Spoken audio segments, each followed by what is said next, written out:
તો આપણે મહાત્મ્યના 5મા અધ્યાયમાં જોયું કે ધુંધુકારીનો મોક્ષ થઈ ગયો અને ગોકર્ણજી પણ ગામ લોકોની સાથે વૈકુંઠમાં ગયા. જેમ ભગવાન રઘુનાથ પોતાના અયોધ્યાવાસીઓને લઈને સાકેત ધામમાં ગયેલા. હવે આ મહાત્મ્યના 6થા અધ્યાયની અંદર નારદજીના પૂછવાથી સનત કુમારો કહે છે કે કથા ક્યારે કરવી, તો યોગ્ય મુહૂર્ત કોઈ રાજ જ્યોતિષીઓને પૂછી અને યોગ્ય મુહૂર્ત કાઢવાનું. દૈવજ્ઞમ તો સમાહૂય મુહૂર્તમ પૃચ્છ યત્નતઃ. યોગ્ય મુહૂર્તમાં ભાગવતની કથા શ્રવણ કરવી. આમ તો મહાત્મ્યની અંદર લખેલું છે કે નભસ્ય આશ્વિનરજોચ માર્ગશીર્ષ શુચિર્નવાહ એતે માસઃ કથારંભે શ્રોતૃણામ મોક્ષ સૂચકાહ. આ 6 મહિનામાં જો ભાગવતની કથા શ્રવણ કરવામાં આવે તો મોક્ષને પ્રાપ્ત કરાવનાર છે. તો કયા માસ બતાવ્યા? અષાઢ, શ્રાવણ, ભાદરવો, આસો, કારતક અને માક્ષર. આ 6 મહિના એ મોક્ષ સૂચક બતાવ્યા. ત્યારબાદ નારદજીના પૂછવાથી કથા કયા સ્થાનમાં શ્રવણ કરી શકાય, તો કહે કે કોઈ તીર્થ ક્ષેત્રમાં જઈને કરો, કોઈ વનમાં જઈને કરો. વન એટલે ઘનઘોર વન નહીં, પણ આપણે જે સમજીએ છીએ વૃંદાવન, મધુવન, ભાંડીર વન, આવા બધા વનોમાં જઈને કથા શ્રવણ કરો. એ ન થઈ શકે તો ગૃહે, તીર્થે વાપી વને વાપી ગૃહે વા શ્રવણમ મતમ. અથવા તો ઘરે પણ ભાગવતની કથા શ્રવણ કરાય.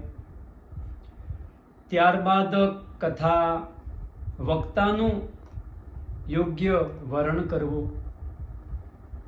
આ વક્તા કેવા હોવા જોઈએ, તો એના લક્ષણો પણ બતાવ્યા કે વિરક્તો વૈષ્ણવો વિપ્રો વેદશાસ્ત્ર વિશુદ્ધિકૃત દૃષ્ટાંત કુશલો ધીરો વક્તા કાર્યોતિ નિસ્પૃહઃ. ભાગવતની કથા કોના મુખે સંભળાય એ પણ ભાગવતમાં બતાવ્યું કે કથા વક્તા વિરક્ત હોવા જોઈએ. વિરક્ત, કોઈ જગ્યાએ રક્ત ન હોય એવા, અને સાંભળવા માટે બેઠેલા શ્રોતાના હૃદયના ભાવ જાણી ને ભગવાનની કથા કરે એવા વિરક્ત. પછી કહે વૈષ્ણવ. તો વૈષ્ણવ કોને કહેવાય? તો આપણા નરસિંહ મહેતા પણ કહે છે કે પર દુઃખે ઉપકાર કરે તો એ મન અભિમાન ના આને રે, વૈષ્ણવજન તો તેને રે કહીએ. આ સુંદર કવિતા આપણે ભણવામાં આવતી કે કોઈની ઉપર આપણે ઉપકાર કર્યો હોય ને તો પણ મનમાં અભિમાન ન લાવવું. ધનનું અભિમાન, સંપત્તિનું અભિમાન, રૂપનું અભિમાન, જ્ઞાનનું અભિમાન, આ બધા અભિમાન કશા જ કામના નથી. ઠાકોરજી એક એવું કરી નાખે તો બધું આપણું અભિમાન દૂર થઈ જાય. પણ એક અભિમાન રાખવા જેવું છે આપણે. કેવું? તો હરિ હૃદયમાં છે એવો અનુભવ કરવો, એનું અભિમાન કરવું. આજે વૈષ્ણવ. ત્યાર પછી કહે છે કે વિપ્ર, એક બ્રાહ્મણ જ કથા વક્તા તરીકે અધિકારી છે. એવા ઉત્તમ વક્તા બ્રાહ્મણને થોડો વેદનો પણ અભ્યાસ કરેલો હોવો જોઈએ. વેદ શાસ્ત્ર વિશુદ્ધિકૃત દૃષ્ટાંત કુશલો ધીરો. દ્રષ્ટાંત આપવામાં કુશલ હોય. સાત્વિક શાસ્ત્રોના દ્રષ્ટાંત અપાય, રાજસ અને તામસ શાસ્ત્રના દ્રષ્ટાંત ન અપાય. એવું જેને જ્ઞાન છે એનું નામ છે દૃષ્ટાંત કુશલ. થોડા ધીર હોય અને કહે છે કે અતિ નિસ્પૃહ. અતિ નિસ્પૃહ એટલે ખાલી પૈસા માટે જ ભાગવતની કથા કરે એવા વક્તા પાસે કથા સંભળાય નહીં. ઉત્તમ દ્રષ્ટ આપણને લક્ષણ બતાવ્યું કે અતિ નિસ્પૃહ એવા વક્તાની પાસે જ કથા સાંભળવી. ત્યારબાદ શ્રોતાના પણ લક્ષણો બતાવ્યા. એના લક્ષણો બતાવતા પહેલા એ જે વ્યાસ બેઠેલા છે એવા સુખદેવનું પૂજન કરે અને પ્રાર્થના કરે. સુકરૂપ પ્રબોધજ્ઞ સર્વશાસ્ત્ર વિશારદઃ. હે સુકરૂપ વક્તા, તમે સર્વશાસ્ત્રમાં વિશારદ છો, જ્ઞાતા છો, તો તમે એવી કથા સંભળાવો. એતત કથા પ્રકાશેન મદ અજ્ઞાનમ વિનાશય. મારા અજ્ઞાનનો નાશ થાય. આમ પૂજન કરે. ત્યારબાદ શ્રોતાના પણ લક્ષણો બતાવ્યા કે કામ, ક્રોધ, લોભ, મદ, મત્સર વગેરે દંભ, મોહ એ છોડી અને પછી કથા સાંભળવી.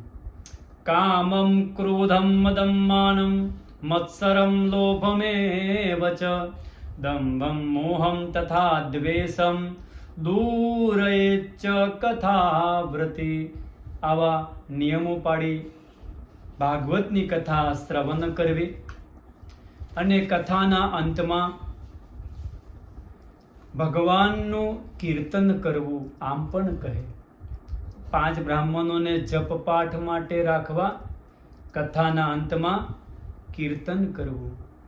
આ શબ્દ સાંભળતાની સાથે જ નારદજીએ હાથમાં વીણા લીધી છે. પ્રહલાદજીએ મંજીરા વગાડે છે, પ્રગટ થયા. ઉદ્ધવજી એ પ્રગટ થયા છે. દેવરાજ ઇન્દ્ર એ મૃદંગને તાલ લઈને આવ્યા છે. અર્જુન એ આલાપ લગાવે છે. સનકાદિકો જય હો જય હો જય જયકાર કરે છે.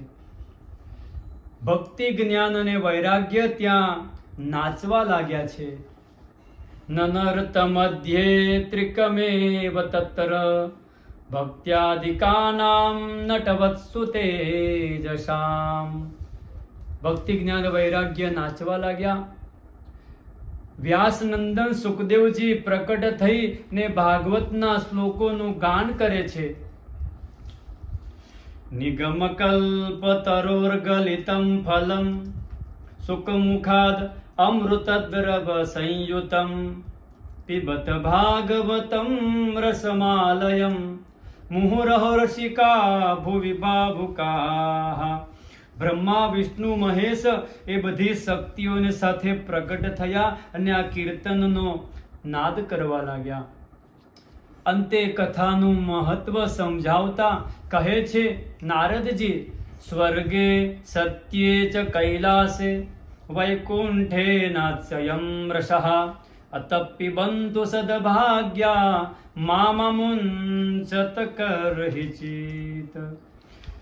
વર્ણન કરતા કહેવા લાગ્યા કે આ ભાગવતના રસનો આનંદ એ સ્વર્ગમાં નહીં મળે, બ્રહ્મલોકમાં પણ નહીં મળે ને વૈકુંઠમાં પણ નહીં મળે. આ આનંદ તો ધરતી પર જ મળે છે. તેથી જ્યારે પણ કથા શ્રવણ કરવાનો અવસર આવે ને ત્યારે એ કથા શ્રવણ કરવી, એમાં તૃપ્ત એ ક્યારેય થવું નહીં. આમ ઉત્તમ એ મહિમા બતાવ્યો છે. અને અંતે હરિકીર્તન થાય અને આ ભગવાન શ્રીમદ ભાગવત મહાત્મ્ય જે પદ્મ પુરાણ અંતર્ગત એ આપણે ઠાકોરજીના ચરણોમાં સમર્પિત કરીએ.